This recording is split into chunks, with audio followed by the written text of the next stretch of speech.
In terms of millennials and politics, blogs are not that important. Most of the readers of political blogs in America are older, they're Gen X and they're baby boomers.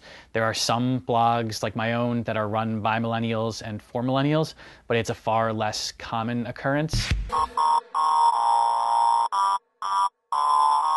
Most young people get their news from their friends. One of the biggest ways that's conveyed is through the passing around of YouTube clips of campaign events, clips of The Daily Show, The Colbert Report, news clips from the cable networks.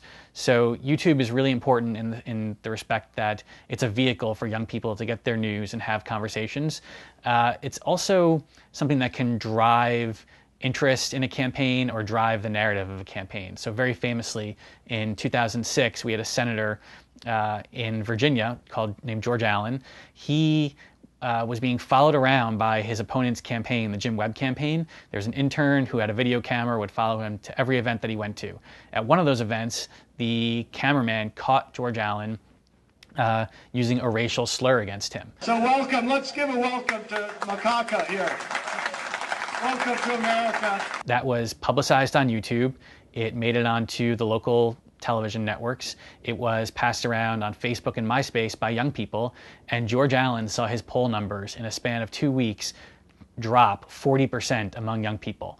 And Jim Webb actually credits young people turning out in greater numbers and turning against George Allen because of YouTube in his victory. It's one of the few victories in 2006 that is credited to young people and actually switched the U.S. Senate from Republican to Democratic control.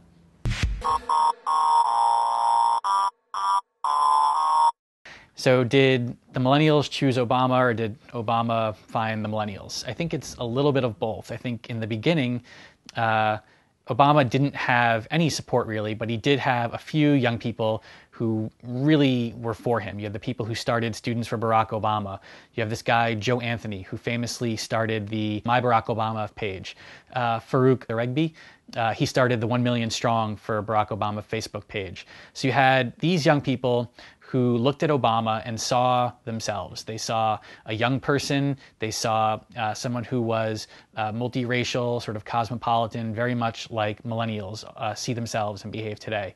Then I think you saw the Obama campaign recognize a potential base and reach out to it.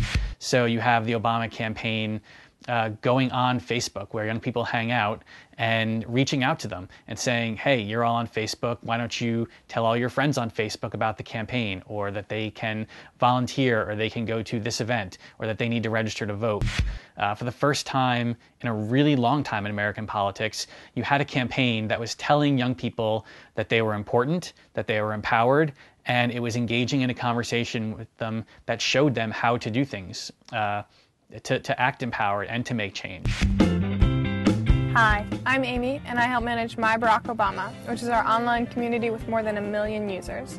Today, I'm going to give you a brief tour of MyBo and get you familiar with the tools you'll have access to. These tools will help you organize your community for Barack and help elect him president. So it's a combination of all these things. Young people grew up sort of primed to receive this message and to be activated and empowered this way. Tools like Facebook enabled it, and what really sparked it was the Obama campaign making that initial effort to get people involved and excited and really bring them into the campaign in a way that no U.S. politician has done in decades, really.